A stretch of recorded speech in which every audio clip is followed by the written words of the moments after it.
There are many sites on the internet to do with proxies, but understandably, if you go to Google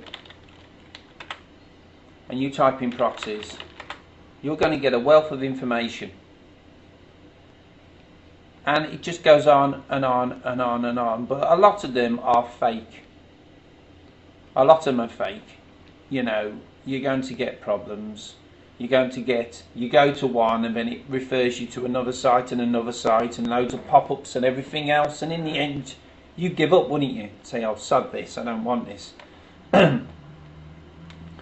So the best thing to get is Charon.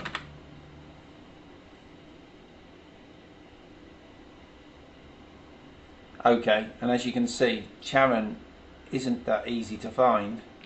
I thought it was. Let's try proxies then. There you go. So type in charon and proxies and download it. Softpedia is free.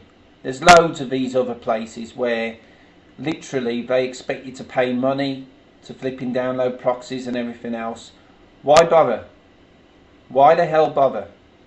Because all you're going to do, you're going to flipping, well, you know, spend your money out there, aren't you? It's like all these other programs to increase your views on YouTube and everything else. If you've got a spare $90, please give it to me. No, I'm only joking. I haven't spent any money on any YouTube programs. I haven't spent any money on any proxy finders. I haven't spent any money on any anon finders. How, if I type in Tor proxies,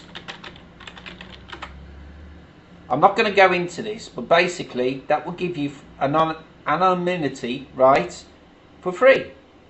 Unlike hide your IP and everything else, the software works, and it works very well. And there's documentation on it and that, so I'm not going to go on about it. But you can get a plugin for Firefox as well that immediately will give you anonymity online. I think YouTube have gotten onto that though, and you can't update your channel or anything using anon proxies. But there you have it. So the brief overview of the system, and then I will go into proxy judges on another video.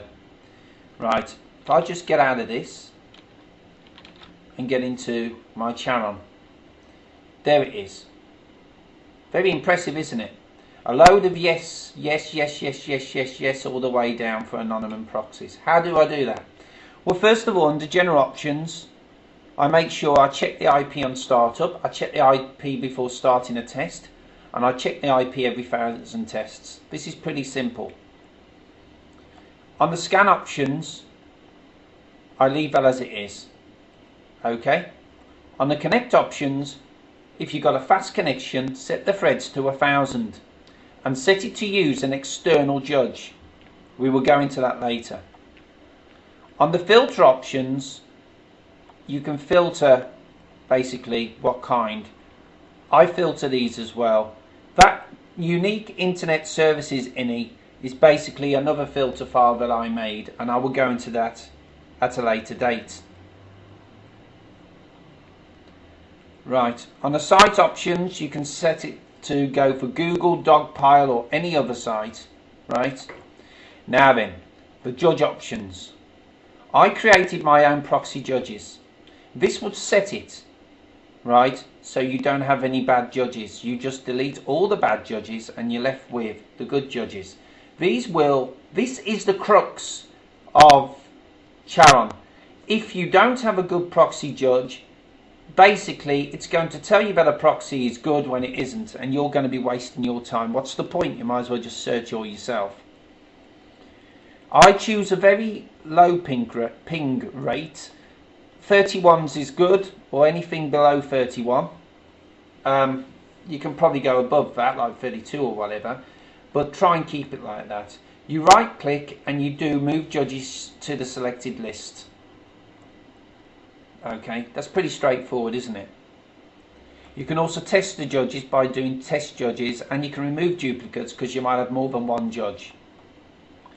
Now I know this is a lot to take in, but just remember, a judge is just that, just like in a court of law. It will judge if the proxy is guilty or not, and if it's guilty, it deletes it, sends it to prison. So that's all you need to know about that. Okay, filter list. Once you've downloaded your proxies, and I'll show you how to do that in a bit, you can filter the dodgy duplicates and then delete non-anonymous proxies. That will leave you with a clean list that you can use anywhere on the web, including as a plugin for Firefox or whatever. Now then, the trick. You click on check proxies. You don't forget this. I made the mistake when I first was a newbie to this. Don't do that, don't do that, don't do that. Right? You can check anonymity of all proxies, but if you're actually searching for them, it will do that for you, but you can do it again. Okay, you do scan search engines for new proxies and you leave it. When it's finished, you then move to check proxies, check anonymity of all proxies, and you go to bed or whatever, because it would take a long time. Then you go to filter list, filter dodgy duplicates, delete non-anonymous proxies. Then you go to save, and you save it under a file name that you can use in Tube Increaser or whatever. Okay, so that's the basic interface of Charon. I will be doing in newer videos, I will be showing you how you can easily get decent proxy judges, and also how you can paste those crappy lists. You know those lists? I always wanted to know how to do this, and I found out how to do it. You know when you've got those lists and it's got like where the server is and everything else, and all you want is those numbers and those ports. It will get rid of it all and just leave you with the numbers and the ports that you can import into Charon and check or whatever you want to do. Okay, take care, bye for now.